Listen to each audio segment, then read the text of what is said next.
الحمد لله رب العالمين، والصلاة والسلام على سيد المرسلين محمد وآله وصحبه أجمعين. أما بعد، فأعوذ بالله من الشيطان الرجيم. بسم الله الرحمن الرحيم. قال الله تعالى: ورتل القرآن ترتيلا. عزتمند محترم، قرآن کریم دا الله رب العالمین یو محترم کتاب دے. دی ویل اجر او ثواب دے، او په دې باندې عمل کول سبب د دنیا او د آخرت د کامیابی دی. او انسان به د قرآن کریم په لوستلو هره کامیابی ته رسیږي چې دا قرآن کریم صحیح تجوید سره ولولي. ځکه قرآن کریم الله رب العالمین نازل کړی تجوید سره دی. تجوید دا معنا چې صحیح لوستل لدې لازم دي. ځکه قرآن کریم کې الله رب العالمین فرمایي: انا انزلناه قرآنا عربیا. قرآن کریم الله وی ما په عربی ژبه کې نازل کړی دی. وس عرب کې ډېر لغتونه، وس په کوم لغت باندې دا نازل شوی نو بل ځای کې الله نوعیت د عربی ذکر کوي چې قرآنا عربیا غیر ذی عوج. په داسې لغت باندې مې نازل کړی چې په هغه کې کوږوالی نشته، سیده فصیحه بلیغه او عربی باندې مې نازل کړی دی. د دې وجه نه دا عربیت سره بېرته لوستل پکار دي، صحیح او مزیدار لوستل پکار دي. په دې کې خلط کول او زر زر لوستل نه دي پکار. د ډېر مزید تاکید دپاره الله خپل رسول ته وایي: لا تحرك به لسانك لتعجل به. ته ژبې لره په جلتۍ باندې حرکت مه ورکوه د قرآن په لوستلو کې. ځکه دا قرآن کریم جمع کول بیا خلکو ته رسول دا زموږ ذمهواري ده. نو قرآن کریم تجوید سره لوستل انتهایي لازمي دي. او قرآن کریم کې یو اهم شی دا لوستل دي. ځکه قرآن کریم د اقرأ په لفظ سره شروع شوی دی. نو داسې نه دي ویلي چې اسمع افهم، بلکې داسې ویلي دي چې اقرأ قرآن ولوله. نو قرآن کریم دا د لفظ او د معنو د دواړو نوم دی. څرنګه چې معنی صحیح کول ضروري دي، نو دغه رنګې لفظ صحیح کول هم ضروري دي. ځکه کله کله خلک قرآن لولي خو داسې کار کوي چې لفظ غلط وي او معنی صحیح کوي، نو دې ته لفظي تحریف وایي. که چېرته چا معنوي تحریف په قرآن کریم کې وکړه، نو خلکو بیا خپل منبرونه ګرم کړي وایي چې پلانکې سړی کافر دی ځکه دې قرآن کې تحریف کړی دی. او که خپله په لفظي تحریف کې واقعي نو د خپل ځان نه خبر نه وي.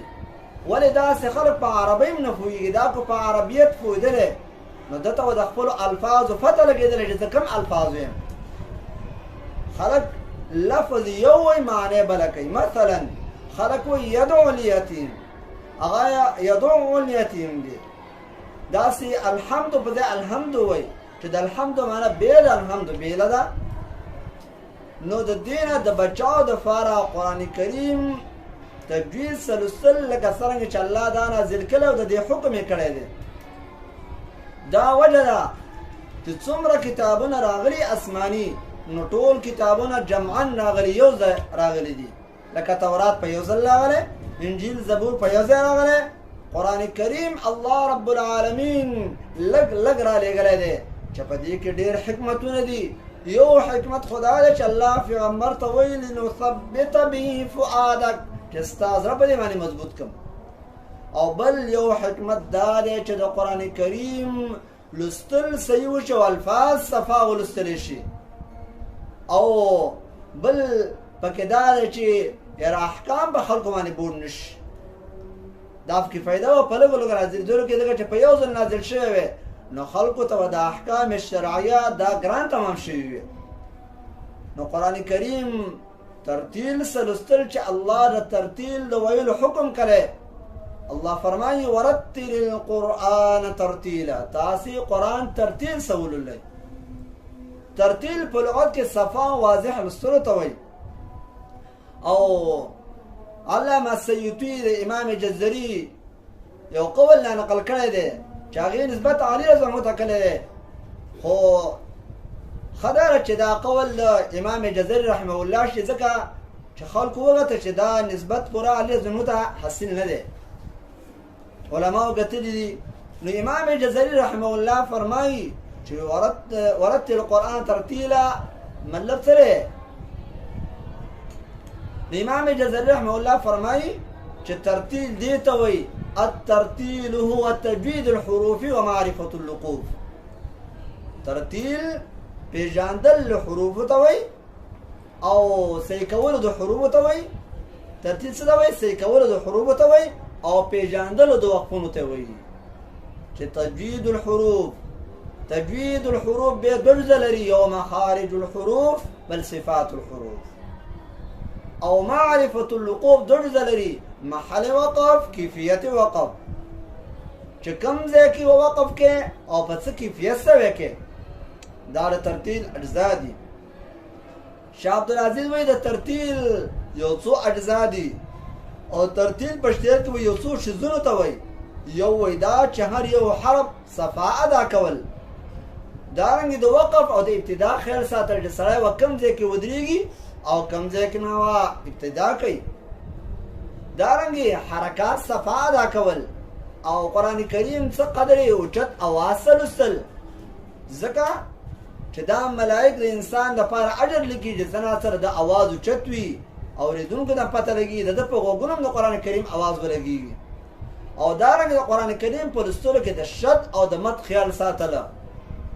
ځکه چې شد په کوم ځای کې واغه ته مخفف وي نو په شد کمولو سره نقصان په حرف کې راځي او په شد زیادت سره زیادت په حرف کې راځي دارنګه او آیاتونه چې په هغه کې وعید ذکر وي په حال کې د الله رب العالمین د عذابونو امن غوښتل او په کوم ځایونو کې چې د مؤمنانو سره الله وعده د جنت او دارنګي د خوشحالۍ نکړي د الله رب العالمین هغه نعمتونه غوښتل نو قران کریم با ترتیل سلسل دا اهم خبره ده چا چې قران کریم د صحابه کرامو په دور کې منستو رسول الله د ځینې صحابه کرامو نمونه غسي لکه په یو حدیث کې راځي رسول الله فرمایي من احب ان يقرأ القرآن غضا كما انزل فليقرأه على قراءة ابن ام عبد ودا چا چې دا خوخوي چې دا سه قرآن ولولي لکه څنګه چې نازل شوی دی د عبد الله ابن مسعود په شان قرآن دی ولولي هغه قاری و صحابه کرامو دارنګه عبد الله ابن مسعود ذکر یو ځله په یو مجلس کې وشو دا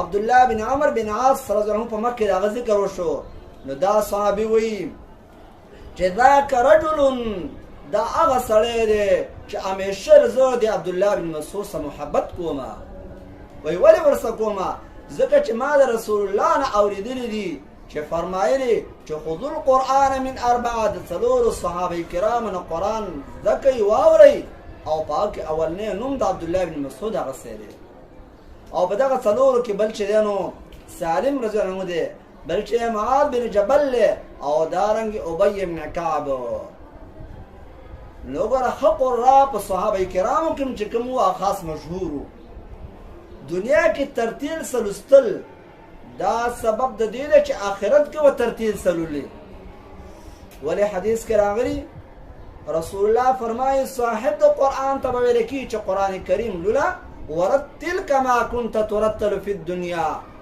په ترتیل سره په آرام لولا لکه څنګه چې تا په ترتیل سره په دنیا کې دوستا چې یو سړی دنیا کې ترتیل پیژاندل نه دی صفا واضح لستل قرآن پیژاندل نه دی فعلت ود کم زین دا پیژني نو پکار ده چې موږ تاسو د قران کریم په لوستلو کې د تجوید اهمیت دا لازمي کو چې خامخا د تجوید سره قران ولې چې تجوید نه غیر قران هغه قران نه دی. د دې وجه نه امام جزري رحمه الله وی کو چرته یو سره قران واوري د بل سړینا او دا قران کریم د تجوید برابر نه صحیح قران نه او دا سره قسم کی چې قسم په الله چې تا قران نه دی ویلې وای دا سره په خپل قسم کې ګناه حنس نه دی ځکه چې دا قران نه دی ویلې. قران کریم مستحیل لې تاسو نه دا سپوز کوم چې یو سره ته یو غلط نوم په پښتو کې اخلي هغه په هغه باندې خبرکی ګناه خبرکی په غلط نوم خبرکی نو چې د الله کتاب سره غلط لولي د داسې خلو ماتې دلو ته د خلکو تبیت کی ګناه کیږي چې کوم خلک د الله د کتاب په لوستلو باندې پوهیږي. د دې وجه نه د قران کریم چې دا په عربی کې نازل شوی دی نو دا په عربی سره لوستل پکار دي ځکه د قران کریم د تجوید د نه لوستلو د وجه نه دا عجمی جوړیږي. څنګه مثال والا لکه فا د فا داسې مثال درکوم چې تاسو ډېر ګورئ.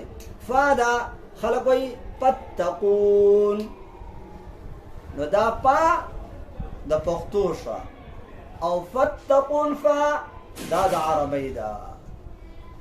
د دې وجه نه چې خلک کله دا منځونه کوي ځای په ځای کې د امامان او دا ګډې وډې وایي والله په خپله د قرآن د لوستلو څه په خوند باندې پوهېږي او چې کوم وروسته پسې ولاړ دي او په صحیح لوستلو د قرآن پوهېږي هغوی له مونځ خراب کړي. سړی به چې چېرته بل ځان نه مې کولی داسې خلکو نه ځان ساتل پکار چې هغه غلط قرآن لولي. افسوس هغه خلکو باندې په هغه علماو باندې په هغه قاریانو باندې چې هغه ډېر عمر په مدرسو کې تیر کړي او دا خپل قرآن صحیح نه کړي خپل مونځ صحیح نه کړي او سره د دې نه چې 14-15 کاله په عالم کې تیر کړي او چې مانځه ته مخکې شي نو داسې وایي چې الحمدلله رب العالمین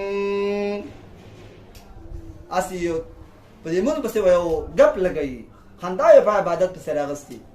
نو پکار ده چې موږ او تاسې د خپل علم سره شوق پیدا کړو چې دا یو ضروري علم دی. امام جزري رحمه الله فرمایلی دی والاخذ بالتجوید حتم لازم من لم يجود القرآن آثم. وی عمل کول په قواعد د تجوید باندې انتهایی لازمي دي. چا چې عمل په تجوید باندې ونه کړ څه مطلب قرآن صحیح ونه لوسته دا ګناهګار دی. وی ولې ګناهګار دی ځکه چې لانه به الاله انزل ځکه الله په دې سره نازل کړی دی موږ ته همدغه شان رسېدلی دی. د رسول الله د دور نه تر نن دوره پورې چا په دې کې اختلاف نه دی کړی چې لکه دا تجوید لازمین علم نه دی. هغه سړی و خلاف کوي چې هغه د قرآن د لوستو نه خبر نه دی اتفاقي طور سره دی چا د خلاف نه دی کړی. داسې رانقل له صحیح قرآن لوستل د هر مسلمان فریضه ده.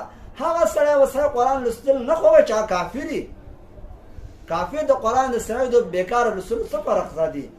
یو مسلمان دی عاجزه دی وس یې نشته هغه بیا ګناهګار نه دی چې خپل وس کوي خو چې کوم سړی خپل وس نه کوي دا سړی ګناهګار دی په دې معنی.